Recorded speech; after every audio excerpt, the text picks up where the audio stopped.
All right, y'all, back for the final video of the night. Um, so there's no way to put this. There's only two teams, at least from my knowledge, that played with fans in the stands. But it went both ways. Some home teams won, some road teams won. I have the stats here. 8 home teams won so far this week. 6 road teams have won. Now, as far as I know, the only 2 stadiums I saw with fans, I saw Kansas City on Thursday night. I think they were capped at like 18,000, if I remember correctly. Then Jacksonville, which was capped at, I want to say, 25%. Now, they have a wrestling company called AEW that wrestles in Jacksonville. They wrestle at Daly's Place in Jacksonville. And they're letting people back into the stands. They're the first wrestling company to have fans back into the stands for their shows. At least of the big companies. WWE's using the Thunderdome, so they're still doing virtual. Impact, TNA, Impact Wrestling, whatever you want to call it, they're not doing anything. But away from that, we had 2 big injuries today. For Dallas, they just lost Blake Jarwin, most likely for the year, with the torn ACL. And it's sad to see because I was hearing all this hype about Jarwin, and then bam, non-contact injury. And I saw him grab the back of his leg. I knew something was wrong. And once I saw there was no contact, I was seeing either torn ACL, torn Achilles in his future. I hope Jarwin a speedy recovery. Also, Marlon Mack of the Indianapolis Colts tore his Achilles. So it's good for you, Jonathan Taylor and Nyheim Hines owners, because Nyheim Hines had a crazy game. So maybe Nyheim Hines becomes the 1 now, and Taylor becomes the 2. Even then, Nyheim Hines has to be a number 1 pickup this week, because obviously Jordan Taylor was picked in the 4th round. So he's obviously not going to be there unless you're in a very small league. So that's the biggest injury issues there. Definitely keep your eye out. Dalton Schultz didn't have a terrible game when Jarwin got hurt. Sorry, there's a little bug right there as I'm in my garage. But Dalton Schultz, who was the backup, did not have a bad game. But look for Dallas to be on the tight end market. Look for a guy like, maybe if Austin Seferian-Jenkins wants to come back to football, maybe him. Maybe a guy like Matt LaCosse. That I know he was last with the Patriots. I'm not sure if he got signed to a team in the offseason. I know Thaddeus Moss, Randy's kid, who's a tight end, did not make it on the Washington football team. That could be a possible option right there. Head coach Mike McCarthy. They don't really have any similarities, but you know what? Just getting him on the field. I don't know. I haven't taken a look at Dallas's practice squad, so I don't know if they have an extra tight end there. But I hope for the best for Blake Jarwin. I hope for the best for Marlon Mack. It sucks because Marlon Mack was in a contract year, so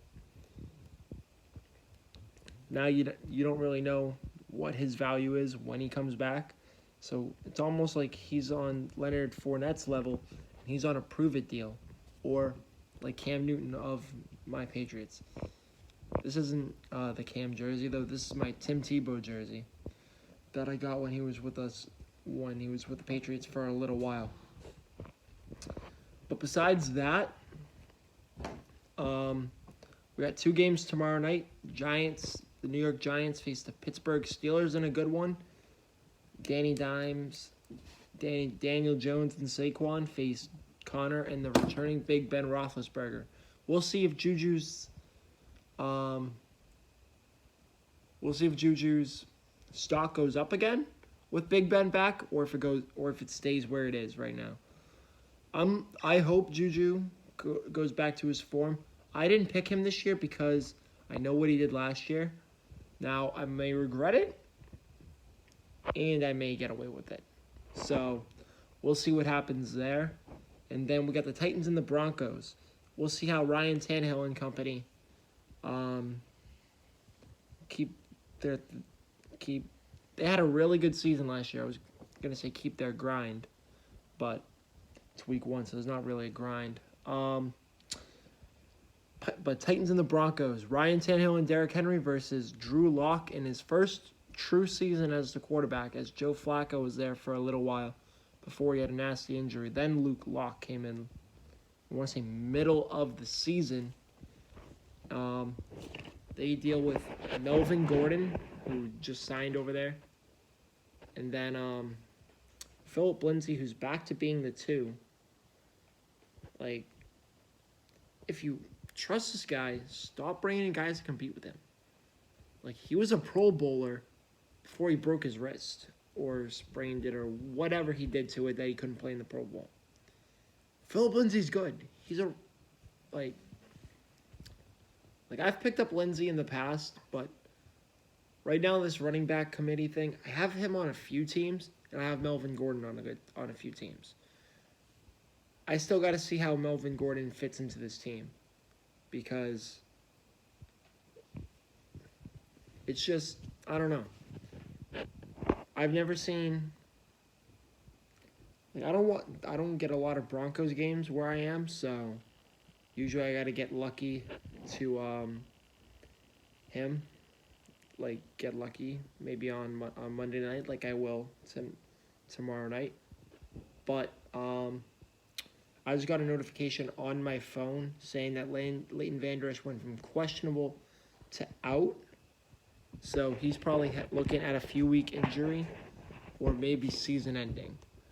I will be back tomorrow to do the second game. I'll probably do the first quarter of it, and I'll probably do the recap of both games when I'm back, because I have to work tomorrow. I may do if I get up and I have something I got to do tomorrow, but if I get all this stuff done, I will definitely come on here real quick, give an update on the Leighton Vander Esch situation. But that could be another huge injury. Hopefully Sean Lee is back. He was inactive tonight. I know they said it on the TV. I don't remember hearing why he was inactive, but hopefully he's back for next week, because they're going to need him. Dallas has a home game against the Atlanta Falcons next, and I heard the Rams are going on the road. I forget off the top of my head where they are going. But till tomorrow, stay safe, everybody. Peace.